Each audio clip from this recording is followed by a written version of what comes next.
Αγνή παρθένε δέσποινα, αχράντε Θεοτόκε.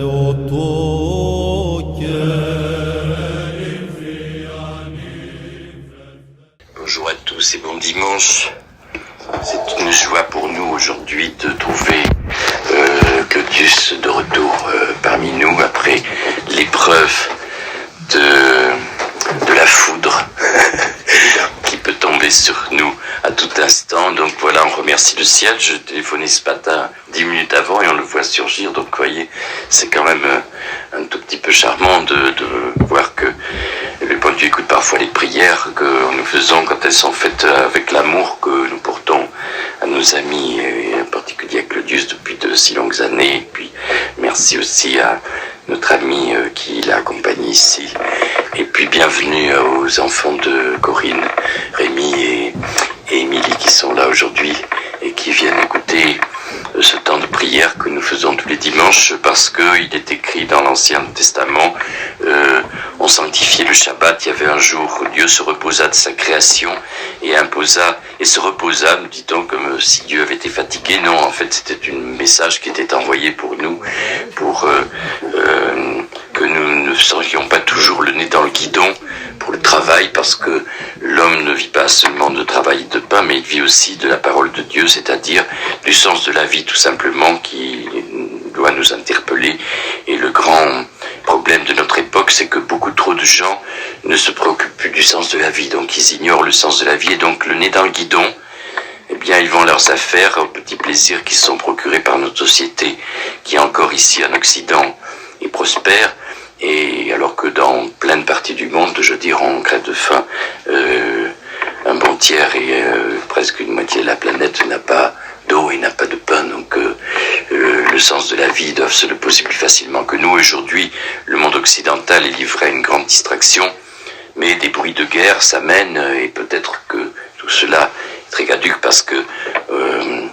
autrefois, nos ancêtres, depuis le temps de Jésus-Christ, qui était venu apporter la parole de Dieu, c'est-à-dire montrer le visage de Dieu parmi les hommes, parce que Dieu est inconnaissable. Dieu a envoyé le Messie, c'est-à-dire le Christ, pour donner un message à l'humanité pour qu'elle puisse se diriger, comme nous, de la naissance à notre grande vieillesse, quand pour ceux qui ont la chance d'y aller,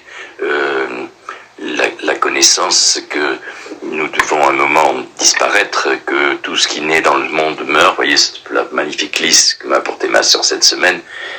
Dans 8 jours, il n'y aura plus de lys, et donc son parfum va s'éteindre, et la beauté de ce lys disparaîtra, comme les roses que j'ai cueillies au cimetière,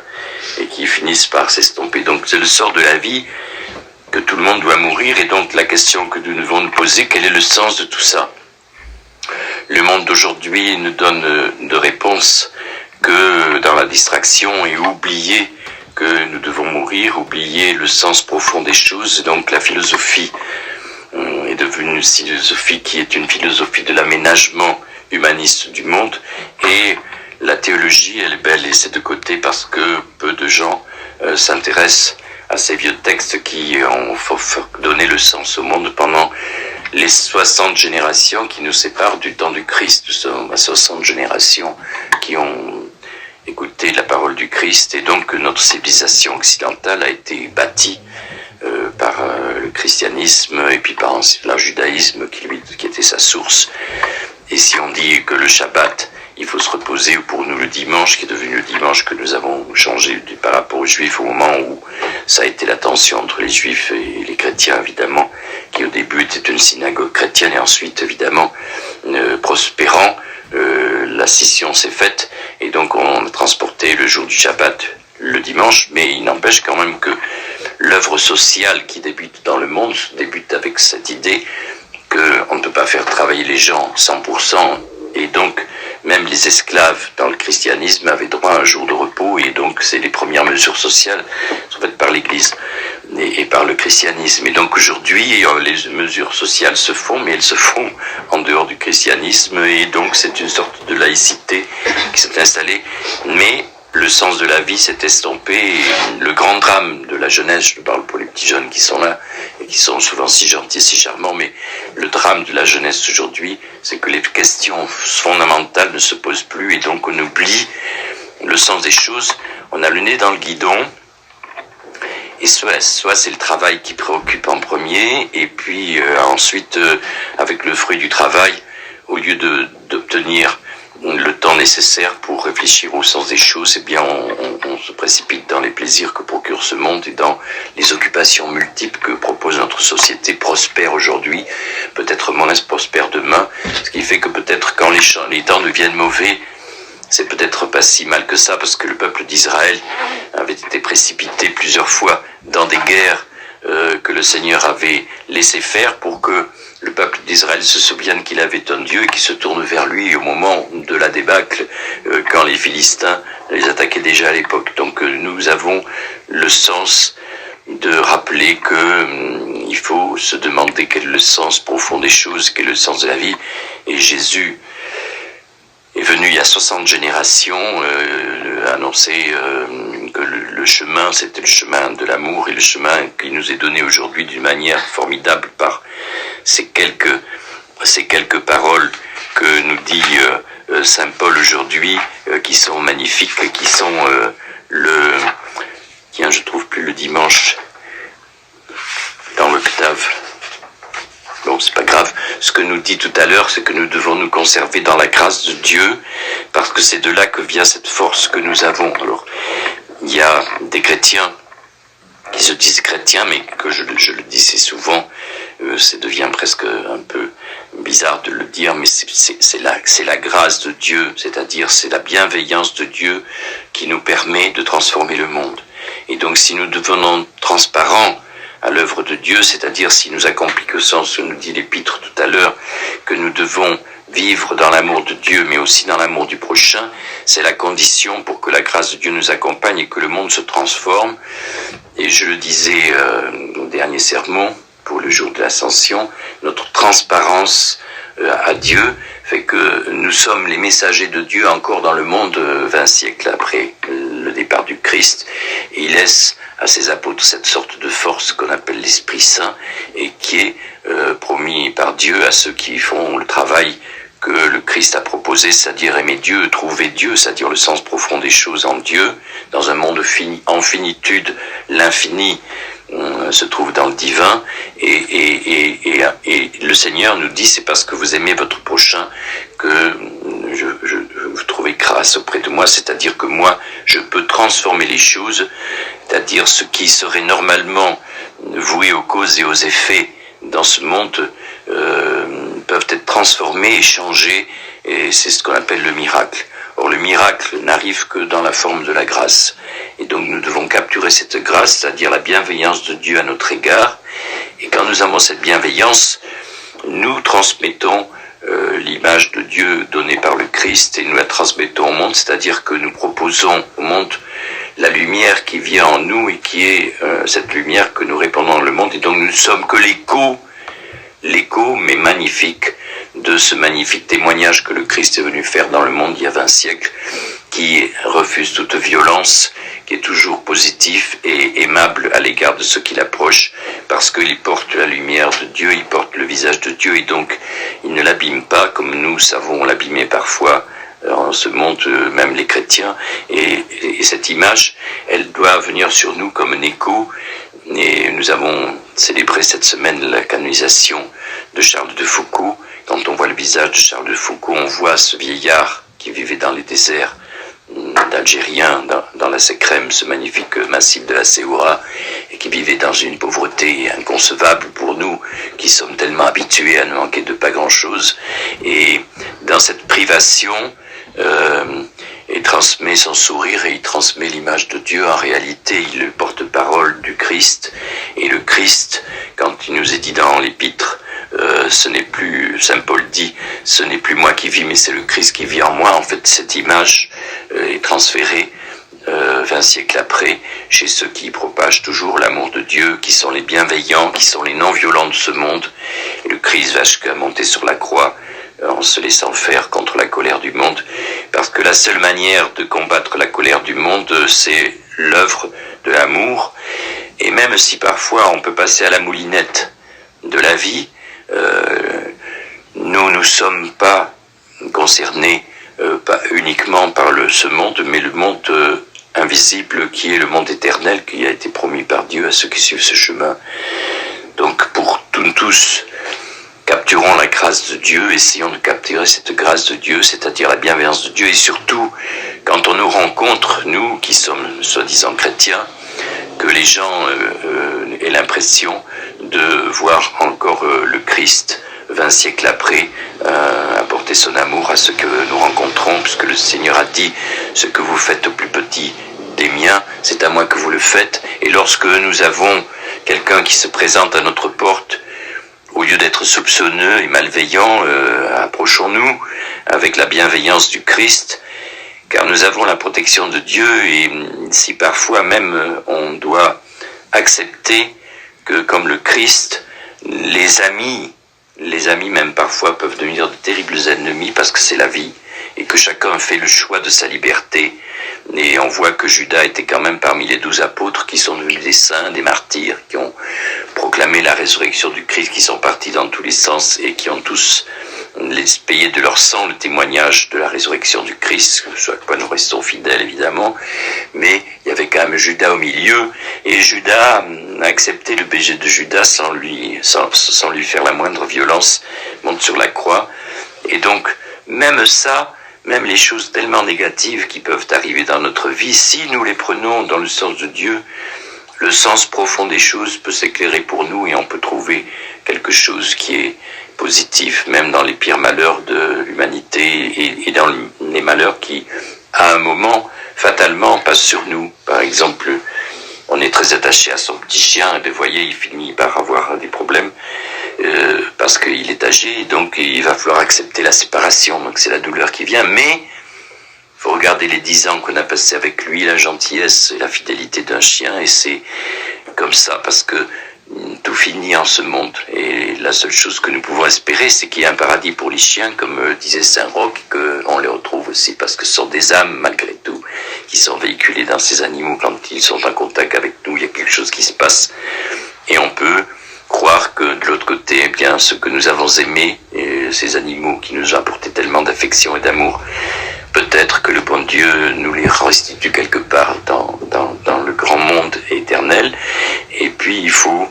accepter aussi parfois même la maladie qui vient sur nous, c'est-à-dire un jour on est frappé par la foudre, on est en bonne santé et on jacasse et c'est drôle parce qu'à propos de Codius, un de ses amis, parce que c'est toujours des amis, m'a dit « Ah oui, oui, il a été frappé, ça c'est sûr, il a eu cet AVC, donc il va parler un peu moins, c'est peut-être un bénéfice pour nous et pour lui. » Vous voyez, donc les gens trouvent toujours quelque chose à dire, mais il faut prendre en bienveillance même ça, parce que c'est peut-être des vérités que nous avons, c'est-à-dire que même les choses négatives qui arrivent dans la vie, c'est fatal, hein, on perd toujours un jour son père et sa mère, on perd ses frères et sœurs, on perd ses amis qui s'en vont, comme Sergio qui est parti au Portugal, qui était là depuis 15 ans, que j'aimais beaucoup comme un fils. Et donc, vous voyez, il faut accepter la séparation des choses, mais l'union de tout ça, c'est le sens que dans la méditation nous devons trouver dans la prière, trouver le sens profond des choses et ne pas, à ce moment-là, nous mettre dans la distraction. On en parlait ce matin avec une amie, la distraction. On peut aussi se mettre dans l'alcool, et on peut se mettre dans les drogues, comme font certains. Et vous voyez, tous ces grands personnages que l'on voit, les Marilyn Monroe, les Jane Manson et tout ça, tous ces gens qui ont été des gloires, les Klaus Numi qui meurt dans sa chambre avec un plateau devant la porte, personne ne lui parle. Ces gens qui ont eu la gloire, ils se sont enfermés dans la gloire, souvent dans les drogues et puis dans des égos qui sont devenus surdimensionnés à cause de la gloire de ce monde. Mais ils n'ont pas réfléchi et donc souvent ils finissent d'une manière très triste et ils ne trouvent pas le bonheur parce que le sens profond des choses leur échappe. Et donc les choses positives c'est bien, les choses négatives ça peut être bien aussi, mais c'est le sens profond des choses. Alors là, c'est une chose obligatoire, c'est une chose à laquelle on ne peut pas échapper, et ça j'ai trouvé dans Charles de Foucault parce que c'est magnifique et je vous le livre. La prière ne peut pas être une option pour le chrétien. La prière ne peut pas être une option pour le chrétien. c'est-à-dire la prière est obligatoire, c'est-à-dire la méditation et le sens profond des choses, de ce qui nous arrive chaque jour, doit être remis en cause chaque fois et regardé à l'aune de la dimension divine, c'est-à-dire il nous arrive quelque chose de positif. Qu'est-ce que ça a à voir avec le sens profond des choses qui nous concernent, avec Dieu? Et il nous arrive quelque chose de négatif, comme la foudre qui nous tombe dessus tout d'un coup. Et qu'est-ce que ça a à voir avec le sens profond des choses, de ce qui nous concerne? Et cet éclairage, il se trouve dans la parole de Dieu, dans l'exemple du Christ et l'exemple de tous les saints qui, depuis 20 siècles, galèrent à s'obliger, souvent dans la douleur, à montrer au monde le visage du Christ et à porter les miracles du Christ jusqu'à aujourd'hui. Le jour où ces saints disparaissent, je me souviens toujours quand même que le père Silouane du Moitos disait: il y a dans le monde 7 saints qui soutiennent le monde. Si ces 7 saints n'étaient pas là, à chaque génération, le monde s'effondrerait sur lui-même, c'est-à-dire le monde perdrait son sens. Ça ne veut pas dire que le soleil s'arrêterait de tourner, mais ça s'arrêterait de briller, pardon, mais en fait, le sens profond des choses, il est attaché à cette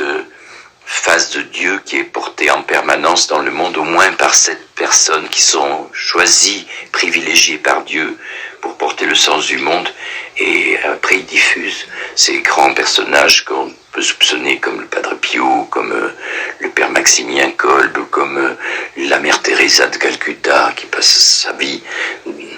avec les difficultés de sa vie et même de sa foi, qu'elle dit qu'elle a pendant 10 ans, elle a le doute de l'existence de Dieu parce qu'elle vit dans un tel merdier, entre parenthèses, que ça doit poser des problèmes d'être confronté à la souffrance permanente, comme ces gens qui sont sur les champs de bataille et qui voient des cadavres partout, comme on voit aujourd'hui dans les pays voisins en Ukraine, quand on est au milieu des cadavres et qu'on voit la douleur humaine extrême de ce qui se passe dans les combats, quand l'homme devient fou et qu'il s'agresse d'une manière invraisemblable. Comment trouver l'image de Dieu encore dans ces choses-là? Si on ne médite pas et si on ne voit pas que le Christ lui-même est monté sur la croix, pas avec le sourire parce que c'était pas possible, mais il sourit aux femmes de Jérusalem, mais le Christ monte sur la croix avec la douceur, c'est la réponse. Mais il faut beaucoup méditer. N'oublions pas qu'avant de faire sa mission, le Christ passe 40 jours dans le désert pour prier et méditer. C'est-à-dire que lui-même, qui est donc privilégié parce qu'il est le Messie, le Fils de Dieu, et né d'une femme très pure et très sereine, et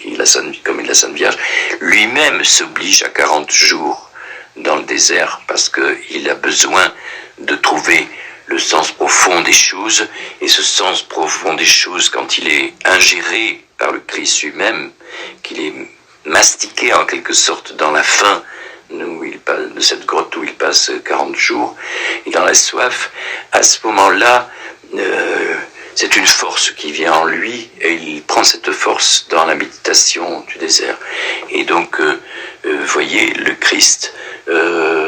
lui-même s'est obligé à ce sens profond des choses et à la méditation. Et on nous dit, si vous lisez Maria Torta, que le Christ passe ses nuits souvent à prier son Père, c'est-à-dire il puise sa force dans le sens profond des choses, parce que la distraction du monde, puisqu'il est dans le monde et qu'il avait des activités et qu'il fallait manger, il fallait dormir, il fallait s'occuper de rencontrer des gens et proclamer la parole de Dieu, tout ça c'était des choses qui sont une forme de distraction. Mais le soir, le Christ lui-même se livrait à la prière, c'est-à-dire prenait le sens profond des choses pour pouvoir rebâtir en quelque sorte chaque jour, quotidiennement, la force de Dieu en lui. Donc s'il en avait besoin, à quel point nous-mêmes nous en avons besoin, et si nous ne méditons pas, nous perdons notre temps. Or, c'est le grand problème de notre monde. Nous sommes livrés au temps, et notre éternité dépend de cette transformation que nous faisons, d'abord de l'homme en Dieu, puisque le Christ nous dit dans l'Écriture que nous serons comme des dieux, c'est-à-dire que la possibilité même de faire les miracles, ça a transformé les choses, comme Dieu le fait évidemment avec la puissance de Dieu, mais aussi de porter l'image du Christ dans le monde que doivent porter tous les chrétiens. Et donc si nous ne le faisons pas, en puisant nos forces dans la méditation et la prière elle-même, ce sera vain, parce que le monde de la distraction est un échappatoire comme l'alcool ou comme les drogues, ou bien les gens qui se livrent à la frénésie. Voyons, on arrête des gens pour des choses, on découvre que des gens très riches avec des esclaves sexuels mineurs, des choses qu'on entend tout ça sans arrêt, les scandales de la télévision qu'on nous rapporte. Eh bien, c'est parce que tous ces gens sont partis ailleurs, ils ne sont plus dans l'œuvre de Dieu, ils ont perdu le sens. Et un homme qui prostitue des gamines de 14 ans parce qu'il est très riche, ça veut dire qu'il n'a pas plongé au fond de lui-même pour trouver le sens des choses et qu'il s'est livré à une distraction qui l'a fait se perdre aujourd'hui, non seulement aux yeux des hommes, puisque ces gens sont mis en prison et qu'ils sont livrés au mépris des foules, mais imaginez un peu dans le regard de Dieu, lorsqu'ils finissent leur jour, parce que ce sont des personnes âgées, ils finissent leur jour, s'ils trouvent peut-être une chance du repentir qui peut arriver dans une prison, c'est peut-être la dernière carte que le Seigneur leur fera rencontrer quelqu'un qui encore ira les repêcher, puisque le Seigneur nous dit que celui qui se repent de ses péchés est toujours pardonné s'il le fait avec sincérité. Vous voyez, même une chose épouvantable dans le pire des péchés, elle peut être rattrapée par Dieu, mais pourquoi ? À cause des 7 saints qui sont dans le monde et qui prient pour cela, c'est-à-dire que les gens qui ne mériteraient pas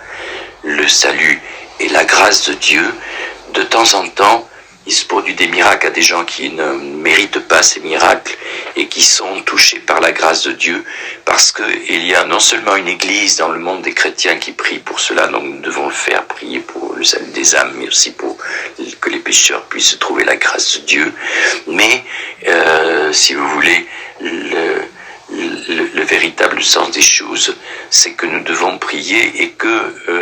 les saints, ces 7 saints dans le monde, prient vraiment pour que la grâce de Dieu aille dans des endroits obscurs où elle ne pourrait pas aller normalement, et elle y va par la grâce du Christ qui, lui, traverse toutes les obscurités pour porter la lumière. C'est magnifique.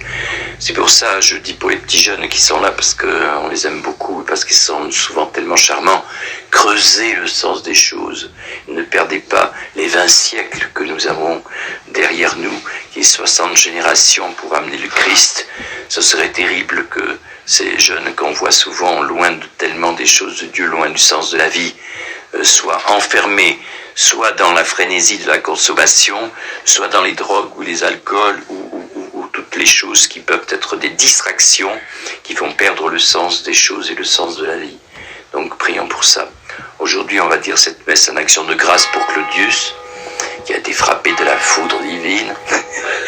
et qui est parmi nous aujourd'hui. Voilà, c'est peut-être une bonne chose, au fond, parce que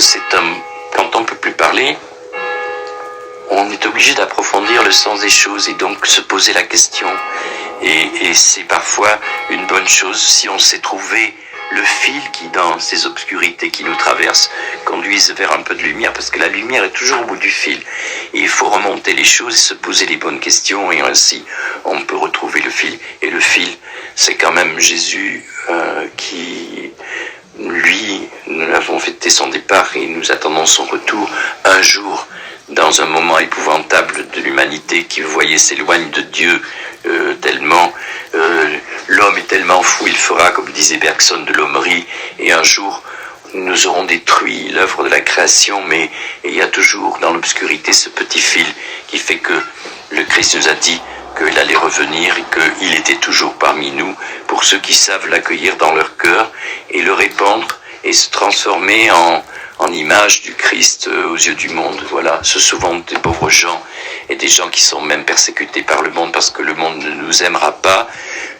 Il a pris le monde chrétien et il l'a laïcisé, c'est-à-dire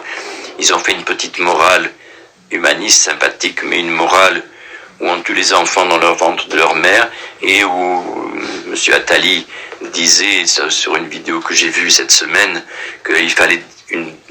accentuer la population et peut-être se débarrasser un peu des vieux aussi. Donc, vous voyez, on va arriver à une euthanasie. C'est comme ça que l'humanisme, la morale de l'humanisme, elle a perdu le sens et on propose autre chose, mais c'est pas pour le bonheur des foules, parce que si vous regardez la manière dont les caméras se trimballent en Chine, demain nous aurons ça ici aussi, on nous surveillera et on voudra prendre possession non seulement de nos corps, mais aussi de nos esprits, parce que c'est à travers les machineries modernes, ce sont nos esprits qui sont visés, et quand on possédera notre esprit, on aura pris aussi notre cœur. C'est pour ça que nous devons veiller et prier, comme le dit aujourd'hui Saint Paul. Merci beaucoup. Bon dimanche.